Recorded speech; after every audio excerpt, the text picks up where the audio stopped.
You're so smart. You're so good at that. Wow, great job on that A. Most likely, you have a fixed mindset. It's this idea that you have a fixed amount of talents or abilities. You don't believe that you have the ability to change this. If you have a fixed mindset, you are probably one who is more risk adverse because you have this idea that you can only get so far on your talent and skills. So you might not even start a project, or you might not even try because you already think to yourself, I'm not good at that, I can't do that. But now you're wondering, is it possible? Can I change my fixed mindset into a growth mindset? And how do I do this? My name is Stephanie No. I'm a certified life and mindset coach, and today we're going to talk about how you can cultivate a growth mindset. I'll give you 3 actionable tips so you can start growing a growth mindset. What is a growth mindset? A growth mindset is basically the idea that anyone can learn and grow their skills and ability. So you take joy in the process of learning and growing versus the idea of your abilities and talents are fixed. Why is a growth mindset important?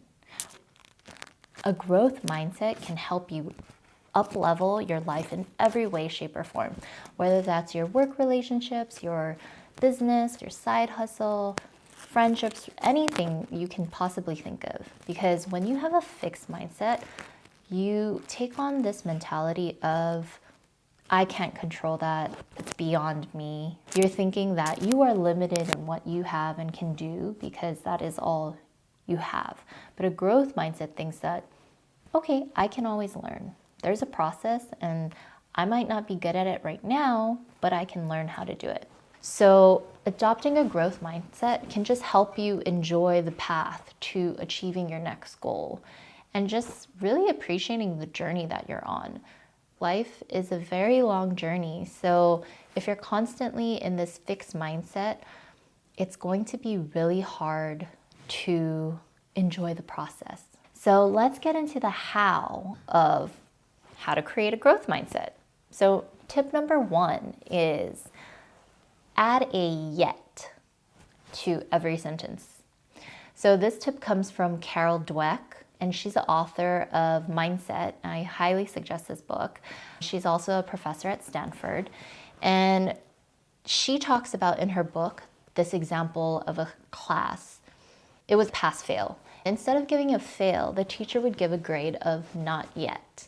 And this idea of giving not yet, doesn't that give you this feeling or this sense of, okay, well, I'm on a curve, I just have to keep going, I'm gonna eventually reach this point. Whereas if you received an F, that immediately just brings to your mind fail, failure, I'm done, stop point. However, when you have the word yet, it kind of implies the sense of, oh, it's just around the corner, or you have to keep going and you're gonna get there. So a simple way to put this into action is when you find yourself saying something like, I'm not good at drawing, and that's a statement. You think that's factual.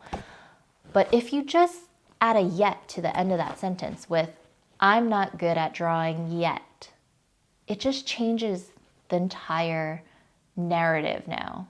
Whereas the first one, when you say, I'm not good at drawing, it just ends there. You stop yourself, you don't really think anything further beyond that sentence. But if you say, I'm not good at drawing yet, there's still so much possibility, there's growth, there's learning, there's wonder. Number 2 is we want to define what failure is to you. So get very specific. And the reason we do this is because typically if you have a fixed mindset, you are probably risk averse. You get frozen in decision making because you have this idea of there's one right decision. I don't want to make the wrong one. There's just this idea of all or nothing type thinking. I want you to get really specific and detailed. For example, a lot of times when I find my clients are stuck, the question that I ask is, what are you afraid of? Typically, most of the times, it is, I'm afraid of what people will think. But when I ask, they don't really have a clear answer of who this person is or who these people are. It's just this big idea in your head of these people will think about me and judge me and say things. But when I ask you who, there's no actual face that comes to mind or person's name or an actual person. So I want you to get very specific and just take a 5 minute. If you find yourself stuck in something, I want you to get down to the nitty-gritty and just define for yourself, what are you afraid of? Is it fear of what people will think? And if so, who is that person? And let's say you can't come up with a name. I mean, that right there just shows you that you've been shrinking yourself and kind of not taking chances based off of this idea of people judging you, but you don't even have an actual group of people or person or anything. It's not real. It was just an idea or a thought in your head. Or let's say you do have a person in mind. Then I want you to really get honest and think, is it worth it to you to shrink yourself and limit yourself and live your life according to what this person thinks? Because there's going to be discomfort either way. We're going to be uncomfortable going after our dreams, or we're going to be uncomfortable staying in the same spot and hating ourselves for not trying something new. So it's, which discomfort do you want? Do you want to live in the discomfort of shrinking yourself and feeling like there's more to life, but you can't do it out of fear of what other people or this person will think? Or is it worth it to just try and fail and go after it? Number 3, the last tip, is just practicing self-compassion. So if you have been in a fixed mindset for a while, it's gonna be very uncomfortable to shift into this learning mode.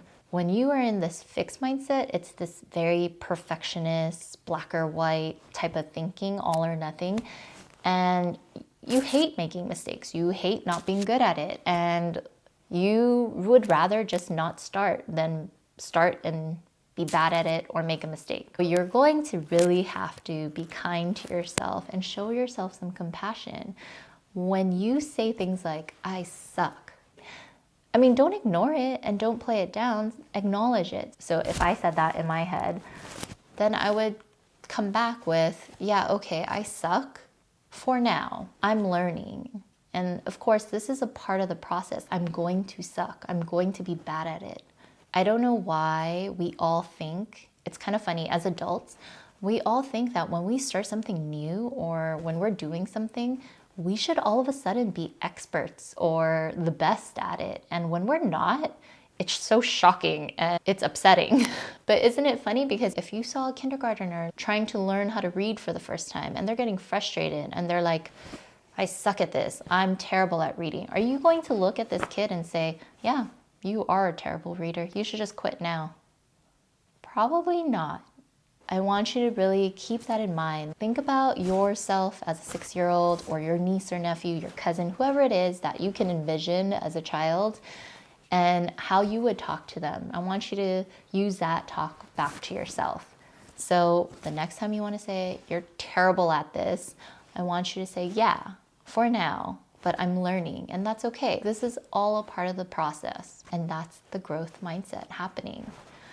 Life is a journey. Spend some time cultivating this growth mindset. I mean, if it took you 20 years to learn this fixed mindset that you currently have, why do we expect that it's going to take one day to undo all that learning? Be kind to yourself and just constantly work on your growth mindset. And I know for myself, in my younger days, I spent most of my time stuck in a fixed mindset.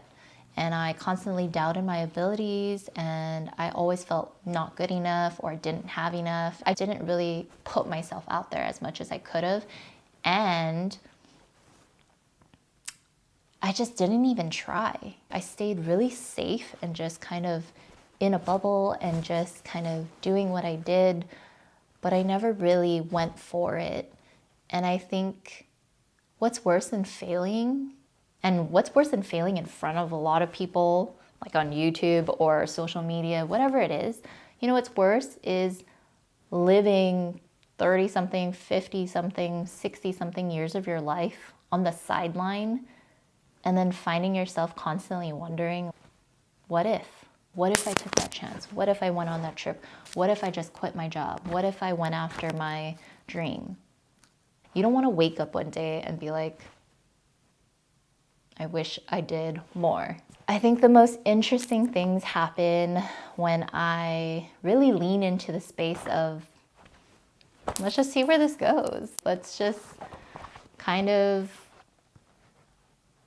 go with it, trust the process, and learn as I go. I really feel like that's when the magic happens. That's when opportunities appear. That's when all the fun happens. And ultimately, you'll notice once your growth mindset starts to really grow and get to a certain point, you're going to notice your confidence also grows, because alongside of that, you're going to see and notice that you can do hard things and you can figure it out. So remember, your mind will focus on what you feed it. Let's be intentional, work on our growth mindset, and let's just choose gratitude, joy, and celebrating the journey.